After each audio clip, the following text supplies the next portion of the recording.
Hey guys, AntVenom here, and welcome back to another Minecraft video. And for the first time in about 5 months or so, I am going to be doing a pixel map update. Now this particular update doesn't have too many changes, but there is one major change and a few minor changes that I want to cover.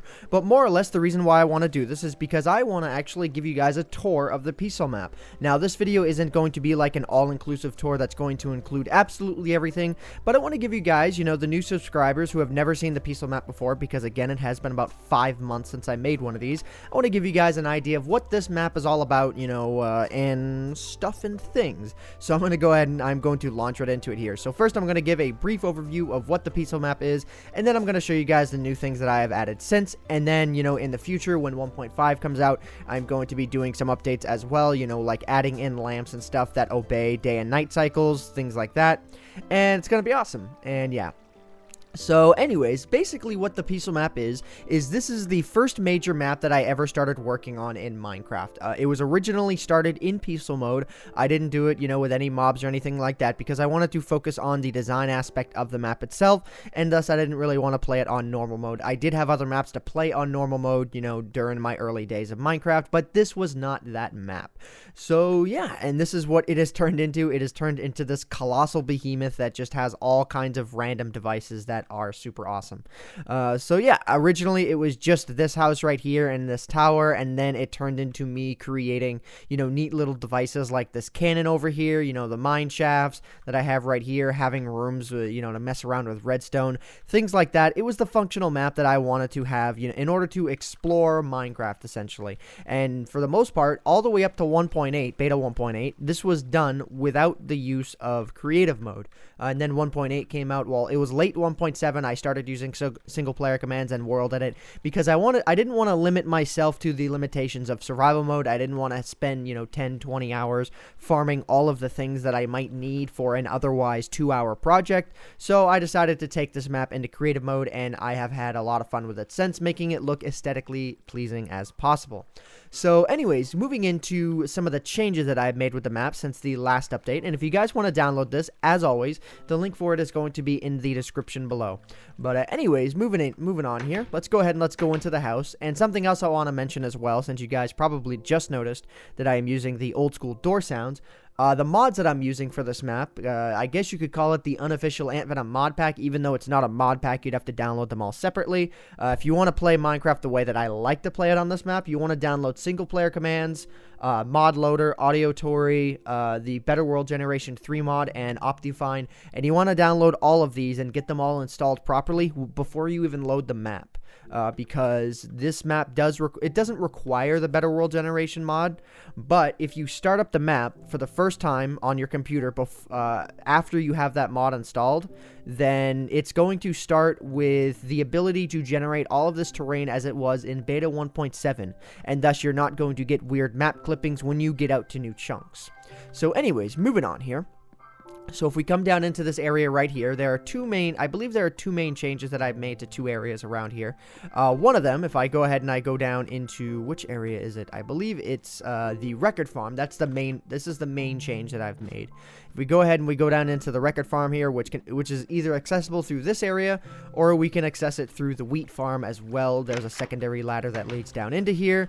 I'll go ahead and I'll show you guys that. Yeah, see, this leads from the wheat farm, so if you just come down into the wheat farm, you can get down into here as well. And I have souped up the record trap, the skeleton creeper record trap. Even though, yes, this is named the pixel map, I still like to create functional devices that would work, on normal mode as well. So what I'm going to do here is I am going to get this started. I am going to put this onto normal mode. So what I'm going to do here essentially is I am going to, let's see here. So since I don't want to wait for the mobs to start coming down all by themselves, I'm going to prepare myself a skeleton and a creeper egg to fall down into these areas. So what I'm going to do, basically the way this works, is there is a giant mob spawning room that is up there. Everything drops down into there and then is going to flow slightly to the right towards that piston that you see right there. And when I release that piston, it's going to allow mobs in, and it's going to allow them to flow down either this channel or this channel, which is controlled by this switch right here. If I go ahead and I switch this, it's going to switch which lane that they come in. I actually might be able to do this manually. I'm not really too sure. I want to keep this closed for now. To start, I do want to get a skeleton. I'm not, but let's see here. let's actually keep the mob holding switch down. If I keep the mob holding switch down, it blocks both of these lanes because I'm not going to be able to react fast enough for, you know, for this. And sometimes the mobs like to hug this side. It's really quite annoying. But, you know, the system still does work. If the mob isn't resisting the direction it's going in, then it will hug this wall and it will be ready to go. So anyways, let's go ahead and let's see here. So what I'm going to do for now is I'm going to open up the valve here. And I am going to let a skeleton inside. So let's go. Oh, crap. I think I hear a skeleton in there, actually. Let's see here. Skeleton, are you coming down? Are you coming? You coming down? I have no idea. I think you are. Okay, so hopefully I also hear a zombie as well. Oh, that's a creeper. It's open. Ah, wow, the creeper didn't go into that at all. Okay, let's see here. So skeleton go. Okay, so the skeleton's going in. So now I'm going to close it. Okay, there we go. Whoa, oh my god, there's so many mobs here. Okay, so let's go ahead and let's open the mob holding thing here up for the skeleton. Okay, now let's switch it over for the creeper one. Okay, now let's open it for the creeper. Yeah, wow, that was really low. Oh, no, crap. Nope, don't do that. Don't do that. Crap. I kind of screwed that up a little bit. Okay, so the creeper's going to flow down this way. And now initially, you're supposed to shoot 6 arrows into the creeper. And then you stand right there, and the skeleton is going to shoot the creeper. But considering a mistake I just made, I let the creeper take damage. I think I only need to do 5 arrow shots. If it's let's see, if it's more than that, or if it's less than that, rather, then oh well. So that's 3. That's 4. And that's 5. Okay, so I think I only have to do 5 shots here.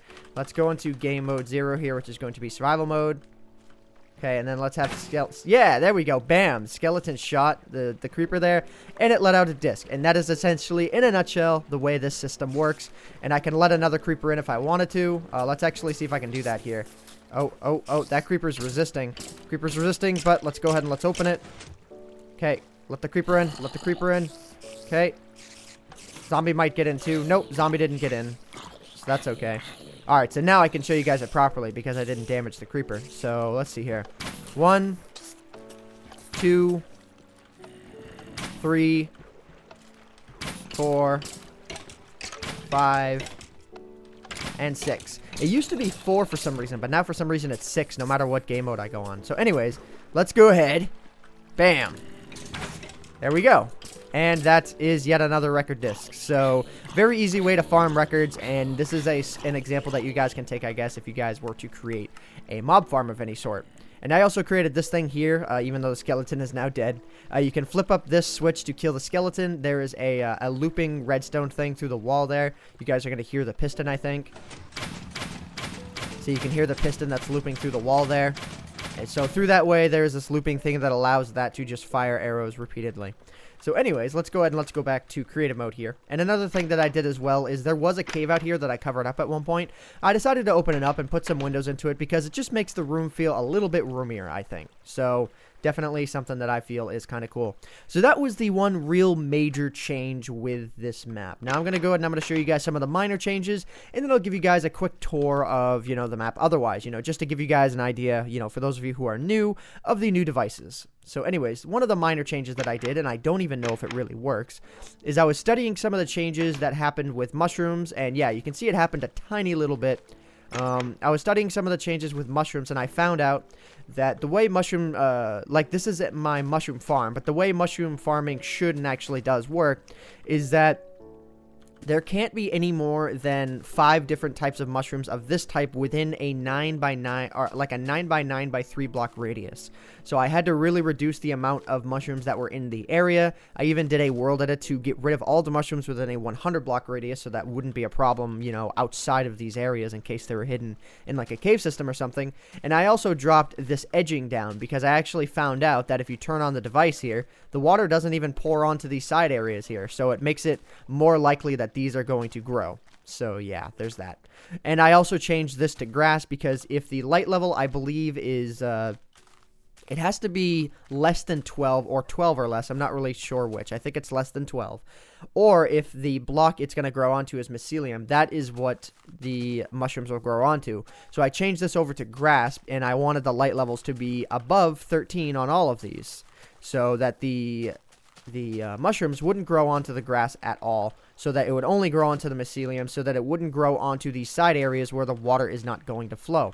So again, let me kind of demonstrate that here. If I go ahead and I flip the switch here, the water is not going to flow onto these side areas right here, and it looks like this kind of derped out right there, but that's okay. So as of right now, it's not an inefficient farm at all. I don't really think there is an efficient way to create a farm like this anymore. So this is just kind of here for, you know, for just the sake of looks, I guess. So anyways, let's go ahead and let's move on here. So I think that was it for the major changes. There was one minor change that I wanted to cover as well that was made to the Melon Farm over here. So if I go ahead and I go up over to here, and I go into the Melon Farm, I was having this reoccurring problem happen with the Melon Farm, and this may have happened with some of you if you downloaded my map. If I went too far off or something like that, and I let this block right here despawn, it actually wouldn't pop another one out of the dispenser, which was something that I thought was kind of weird. Like if I go ahead and I take these out here, that's what it's supposed to do right there. Is it's supposed to pop out just one block there. Now it pops out two because of something that I did to it. But I set this up in such a way where now, if for whatever reason the block isn't making it to the piston, it's going to repeatedly fire these out. As you can see there, I'm picking up one piece after another piece after another piece after another piece. So there's that. So it's going to allow this to dispense, you know, a little bit faster, which is going to cause it to need to be refueled a little bit more often, but it is for the sake of making it fail-safe, so that if I go too far out and then I come back, that piston device that's back there, that as you could hear, is going to cause us to fire them out continuously. So yeah, that's pretty much everything to cover on the front of the changes. Now, if you guys want to get an idea of what this map is all about, I'm not going to give you guys a full rundown of the entire map, but I'm going to give you guys a quick rundown. If you guys want me to give a full rundown of the map, then I will do that. But the main thing that you guys want to concern yourself with is this is the main spawn area of the map. If you guys, for whatever reason, destroy the bed that's in that room over there, you should spawn on top of this block right here. And there's a few main features that you guys can find outside on the peaceful map, and that is the main things are there's a giant mob farm right here. I might actually get rid of this. Well, not the mob farm structure, but I might get rid of the mobs in the farm because mob spawning has kind of become a thing again. I don't know what version it happened in, but mobs can spawn again, so I might get rid of them just to try it. But for now, that is the mob farm. This is the Cactus Farm right here, which is accessible through a different area of the map. I'll show you guys possibly later. And this is the main area. This is the house right here. There's a giant cannon right there. Inside of my statue over here, there is a skeleton XP farm. So it's the AntVenom's internal XP grinder. Yeah, internal is meant to be a really bad pun. If you go ahead and you climb this ladder while on normal mode, inside of the head, which is right above us here, there is a bunch of skeleton spawners that will spawn skeletons that will fall all the way down onto this right here.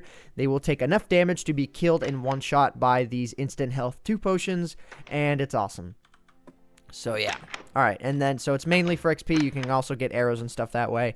This is one of the non-legitimate things that I made because obviously there are skeleton spawners inside of my head, and that's not something you can do legitimately. So anyways, alright, let's go ahead and let's move on here. This is the 1 kilometer track that I created. It's not perfectly or awesomely designed like this throughout the whole thing. As you can see, when you kind of get to the end here, I don't really care about the design so much anymore. But essentially what this is all about is it's made for you to get that 1 kilometer achievement. So yeah. Another interesting change that I made to the map that I do want to talk about, that I really almost forgot about, that some of you may have noticed.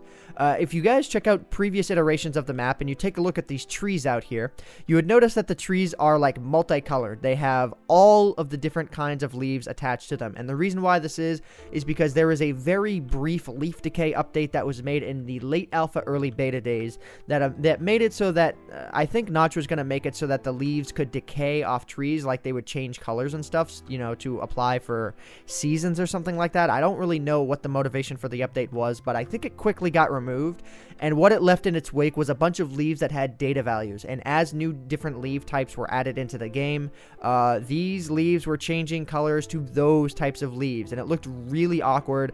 And it looked especially awkward when jungle leaves were added into the game, where it was like a mess. It was just 3 different types of leaves, or was it 3 or 4? Let me see how many different leaf types. Yeah, there are 4 different leaf types, and it was adding all of those different leaf types onto a single tree, and it was really, really annoying. So what I did is I world edited pretty much all of the trees to have their respective color, but unfortunately that is causing some of the much bigger trees like this one over here.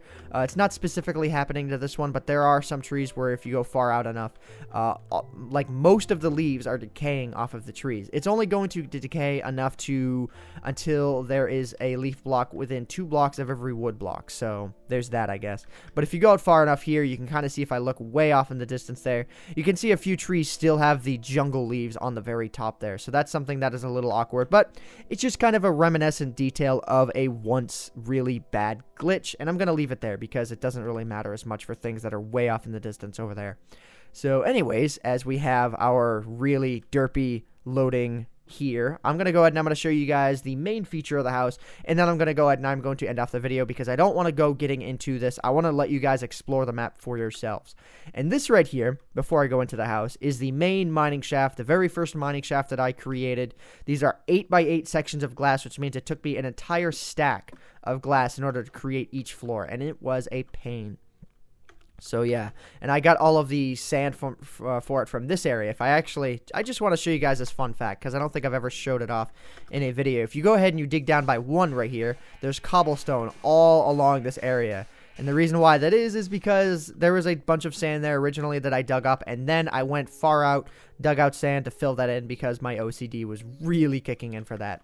So anyways, let's go ahead and let's go into the house here, and let me show you guys some of the more main features of this farm, of this map, of this giant farm, as I was about to say. So this is the bedroom right here. This is where the spawn point will be. If you destroy the beds, the spawn point will be right out there, so no biggie. This is just a random little lounge area, and I also have my different wool dye colors. And all of these I got legitimately, believe it or not. This was like right as I was ending off, doing the map legitimately, because I believe not this floor, but a different colored floor that I once had was done legitimately, but I have since made it illegitimate by world editing the walls because I wanted it to look a specific way. But anyways, when you come down here, this is the main quote-unquote hub. This is the hub that leads off into most areas of the pixel map. Inside here, we have the Mad Science Librariatory because it's a laboratory and a library in one sort of thing. You can see here, it's a laboratory and a library, and this is where the end portal is, and then through that is mindless digging. It was just a really random area that I once dug. So yeah. All right, moving on here. And this is also a random record area as well. If you guys wanted to play records or something, I have all the records in that chest right there. So yeah, and I also have an enchantment table down here as well. It's not like, one thing I do want to do with it, and I may actually move the enchantment table, is make it so that these bookcases are all controllable by pistons, so I can actually control the level of enchantment that I want. But it's not really as required anymore because of how the enchantment system was changed. I think it was in release 1.2 or 1.3. But anyways, moving on here. So there are signs that lead off into each different area of the map.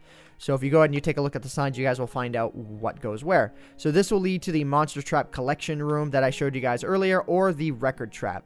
This one leads off into the Garden of Tranquility, as I so named it, which is the Melon Farm that's out there. The Lobster Pot or the Foundry, which is just 2 random little things. As you can see here, it is the Foundry. It's just like a little restaurant that has redstone powered, tables and chairs, and then a lighting system, which I created when redstone lamps first came, or I created it, I think it was before redstone lamps came out, but then I added the redstone lamp thing when redstone lamps came out.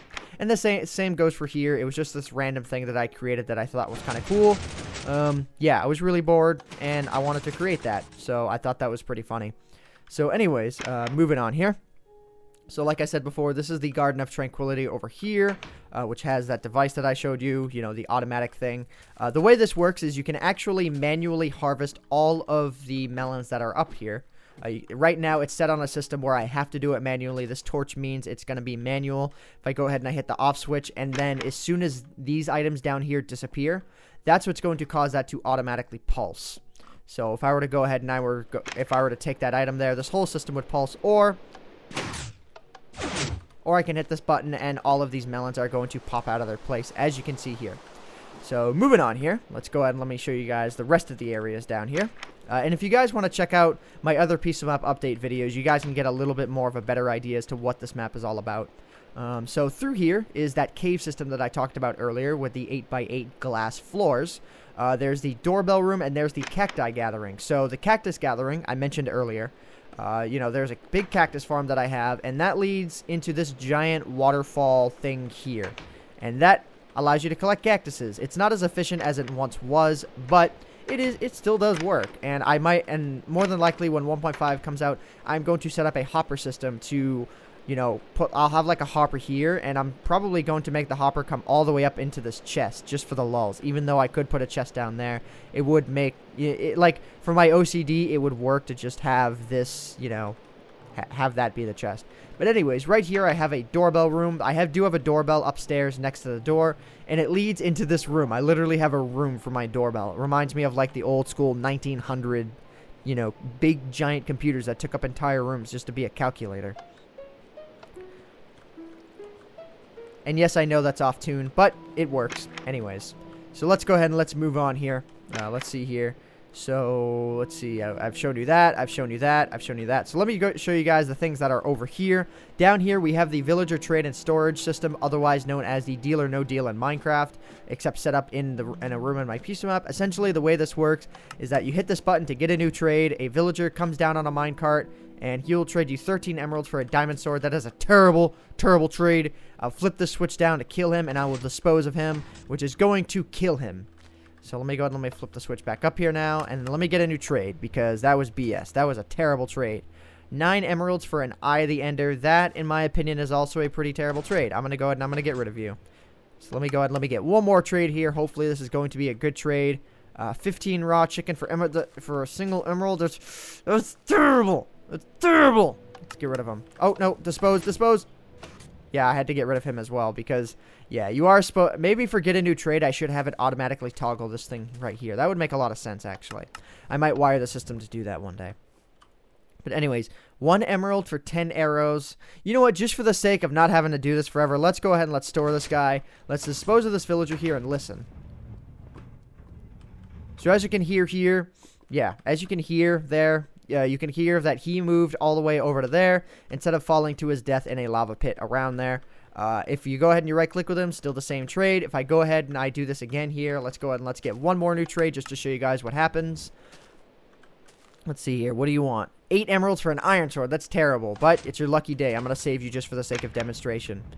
So you can hear him there. If you take a look, you see he moves all along these tracks here, and he will come right here. If I go ahead and I punch this out here, he'll actually fall into the lava pit right there. So, yeah, that's interesting. So if you want to kill the villagers to stop their trades, then you get that right there. But I'm going to leave this minecart on the track right here just to show you guys something something neat. So let's go ahead and let's do that. And out here, I actually have a way of displaying that there are villagers in storage. Or, a more clever way to think about it is that there's something on the minecart tracks that is going to prevent a villager from going into the right spot. So, yeah. So, kind of cool. So if you go ahead and you get all of the items off of the tracks here, basically these pressure plates just all lead into this one, torch right here. That'll allow you to see that there is a villager in storage. So yeah. Alright, now moving on here. This is the main supplies room. Everything that is in this room over here was all obtained legitimately. So as you can see, yeah, all of this coal, legitimate. All of this diamond stuff, all these diamond tools, legitimate. Yeah. It's pretty nuts. Right here I have the Aperture Science Emergency Intelligence Incinerator made out of wood because I am smart like that. I just like the way it looks, because this whole room kind of has this wood look. And it's raining out there. Great. So, down here we have just a very typical wheat farm.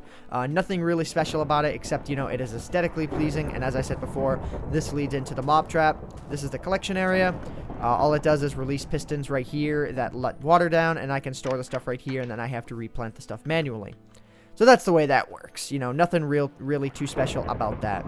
So that pretty much displays the main parts of the map in a nutshell. This is the Nether right here. There's nothing special in the Nether itself at all. I didn't create any fancy Nether farms. I probably should create a Nether wart farm at some point here. But, yeah, that's pretty much everything that I wanted to cover in this video in a nutshell. It's actually a lot more than I wanted to cover, but it does, give you guys a good idea as to how the map works. So, anyways, guys, I'm going to go ahead and I'm going to end off this video here. If you guys want to download this video, or, wow, if you want to download this map for yourselves, feel free to check out the link in the description below. And before I end, this is the Sugarcane Farm, and that is the useless lighthouse that is just cool to look at. So anyways, guys, hope you all have enjoyed this video. My name is AntVenom, and I bid you all farewell. Thanks so much for watching.